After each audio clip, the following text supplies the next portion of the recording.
The man was about to head home, but when he turned around, he found his front door was ajar. Clearly, Donald did it. Realizing something was off, John quickly scooped up his son, running and yelling for his wife to get back in the car, telling her the door lock was busted, and to take their son to the police station and call the cops. Meanwhile, he went to the trunk to grab a lug wrench, and carefully went back inside the house. He warily scanned his surroundings, fearing Donald was hiding somewhere, ready to ambush him, and endanger his life. Right after that, John continued further inside, when he heard the sound of a window opening in his son's room. Clearly, someone was in there. John didn't have time to think, so he slowly and cautiously made his way towards his son's room. But when he pushed the door open, he only saw his son sitting on the bed, and Donald was long gone, and he saw over a dozen bullets scattered on the floor in his son's bed. Luckily, a bunch of cops showed up. Based on the bullets on the ground, the sheriff believed they absolutely had to catch Donald again this time, and would send a few of his guys to secretly protect John's family. I got men hiding out in the woods. He sees me drive away, he's gonna think you're here all alone.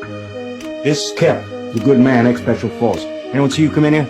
It's okay. With the sheriff's arrangements, John and his wife could finally breathe a sigh of relief, thinking they could finally get a good night's sleep. But just then, the officers outside saw a suspicious car parked nearby. To be safe, they had to go check it out, but found it was completely empty, and in that moment, Donald also took the opportunity to sneak into John's son's room. But luckily, John also woke up at that moment, still feeling uneasy. He immediately got up and went to check on his son's room.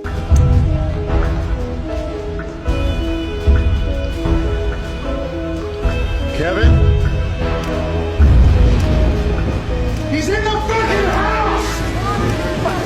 Get the goddamn house! But when John pushed the door open, he only saw his son sitting on the bed, and Donald was long gone. But thankfully, he hadn't harmed his son. Soon, the next morning, John got a call from the sheriff, saying they'd caught Donald, and John could rest easy. So now he had to go to the police station to sign some papers and finish the process. But to his surprise, when John finished up at the police station, he accidentally saw Freddy's wanted poster on the bulletin board. But strangely, from the photo, John could tell this definitely wasn't the guy who broke into his house that day. So John immediately asked the sheriff if they had the wrong guy. But surprisingly, the sheriff confidently said their department couldn't possibly make a mistake. Since that was the case, John didn't feel comfortable saying anything else, and just turned around and left. But he knew deep down, this guy was definitely not Freddy. But why would the sheriff lie to him? A string of questions made John feel more and more uneasy the more he thought about it. So he immediately drove back to the police station to ask what was going on. But to his surprise, as soon as he got to the police station, he saw the sheriff and a few of his guys taking Donald out the back door.